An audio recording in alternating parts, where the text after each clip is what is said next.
I've heard that actually like having your back to the fence is like a pretty nasty feeling, as in like the grating feeling of having the fence against your back. Is that true? Especially with Phil pin in your eye, feels horrible. It's actually worse for the attacker sometimes, or your hand. Cheese graters them off when people are good. Yeah. I'm pressing against it, but you need to try and get one with the foam on the bottom. The worst is the metal bar at the bottom. That hits your head. It's game hour.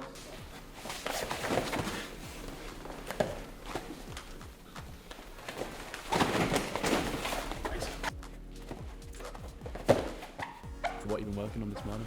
More wrestling session today. Wrestled with Phil, did a little bit of striking, and then went live against the fence. But never gets easier with Phil. The game plan stuff you were drilling before that live round at the end there, was that something you want to focus on yourself, or is that something Fisher had brought up to you? Or?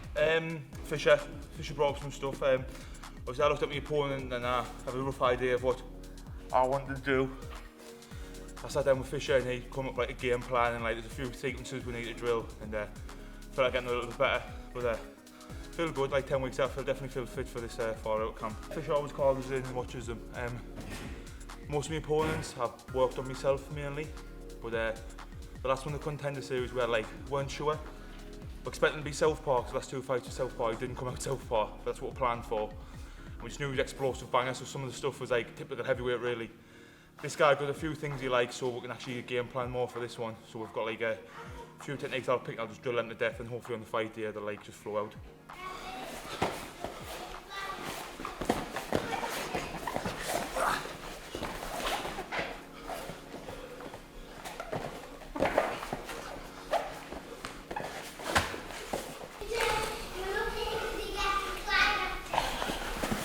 Is there anything that he does that you picked out that you sort of recognise that he likes to do? Yeah, definitely. I've got a few things I know he likes to do. Every fight's different. Sometimes I've drilled stuff and they've come out and not done exactly anything what they've done. But I've got a few ideas what he likes. I know like what he's good at. I know he's quite fast enough for a heavyweight. He's quite explosive. But I feel like most heavyweights, it's like they're all dangerous early on, stuff like that. You've always got to watch for the big shot. But it's good actually to get something in mind and drill it, to be able to practice towards the game plan rather than just me coming not really having an idea and just practicing stuff like this. We've got a sequence that we're going to try and get better and try to put into sparring and go live with it. He's got a couple losses on his record from submission, I think. Well, I think one's heel hook and one's armbar. Right. Do you see submission as a way to getting a victory? I think with my submissions it's pretty hard unless you fall on them straight away, or if you've like broke somebody. Definitely think I could submit him, got him on the floor. I'm definitely expecting the first hard round because he's quite explosive, and I think I'll have to wear him down, stuff like that. So maybe we'll see what comes. Not really fussy. Finish would be great.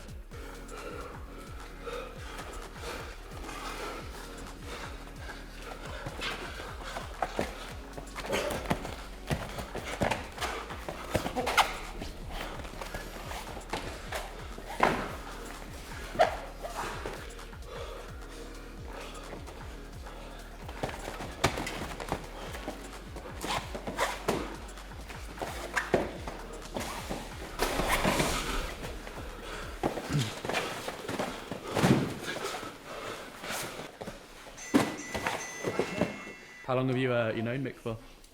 Oh, I've known him around the doors for years and years. You know, he's a very nice young lad. He was like kind of like part of my old gym. That was like my rival gym. Because the coach hates us.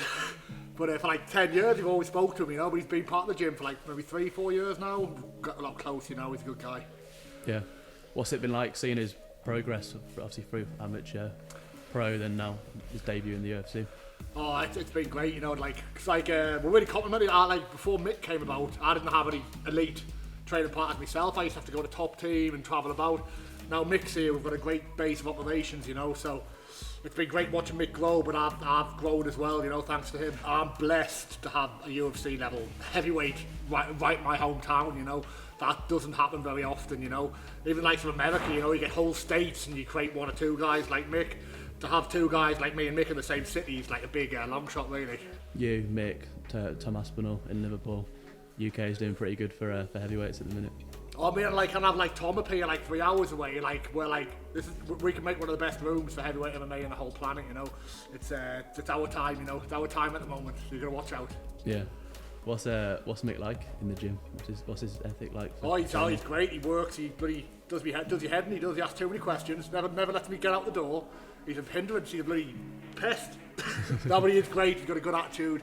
He likes to get the moves right. He doesn't quit, no quitting him. He's got a better attitude than me, probably. Dragged you in on a Saturday. Hey? Dragged you in on a Saturday. Oh, I'm working too. I've got a fight in 9 weeks, so Yeah, I'm happy. I'm happy.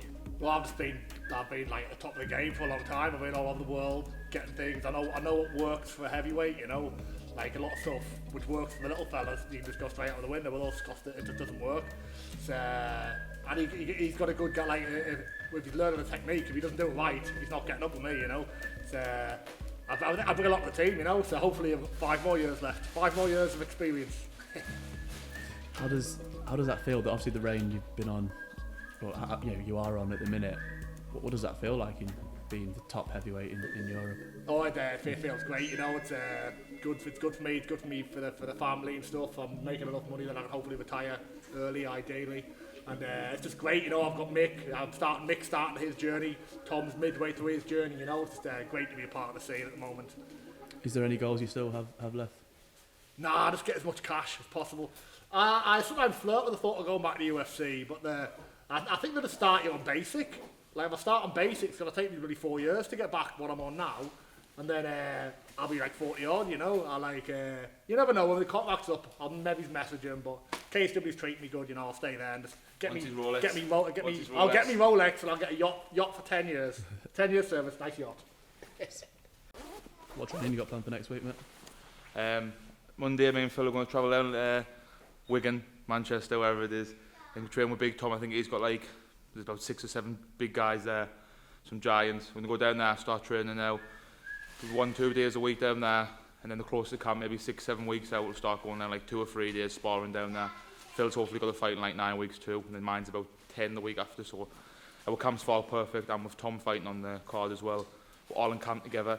I think there's 2 other big guys down there who are fighting roughly around June, July as well. I think Tom's obviously just been announced to be the headline event, hasn't he? Yeah, he's the main event, so it falls perfect. So obviously good being around them like level of guys like Phil and Tom. There's probably not any 2 better heavyweights in the world for what they're both good at. So I feel I've got a good camp to build around. And like when you train for a fight, you can only train you can only train good. That's all you can do really, and hopefully in the fight it shows. But I feel like me sparring, I couldn't get like part of the guys anywhere in the world realistically.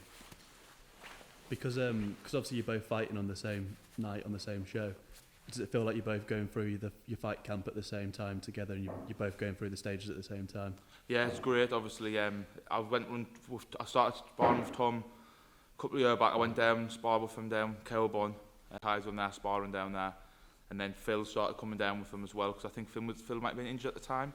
And when he got better, he came and started sparring, and then like realistically, like the high level, like you need high level sparring. It's hard to get big guys who are good, really. We've got a few here, but like them turn up. We've started getting a few more back again. Like the day where Monday Night Wrestling, we had about 6-7 big guys, which is crazy for a heavyweight mat. So we've got like a few big guys down here. Then like when we need harder sparring, we'll go down there, spar with Tom, and then it's good because obviously he's main event, like he's been around it before, so like it's good to pick his knowledge of like about fights and stuff like that.